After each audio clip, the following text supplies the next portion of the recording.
திருச்சபையை உடைக்கிறது என்ன, திருச்சபையில பலார்னு அடிக்கிறது என்ன, திருச்சபையை எதிர்க்கிறது என்ன? அருமையான சகோதரன் சொல்லுவார், கண்ணு மூடி ஆராதிக்க முடிய மாட்டேங்கிறது. பலார்னு ஒரு சத்தம் கேட்க எங்களை அடிச்சு உள்ள வந்த உடனே வெறும் அடிக்கிறது தான். எங்களை அடிக்கணும், நொறுக்கணும்.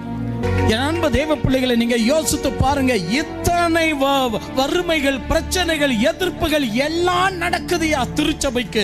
ஆனா திருச்சபை யோபு போல எத்தனை சோதனை வந்தாலும் மீண்டும் திருச்சபை நிக்குது. அழுதுதான் திருச்சபை.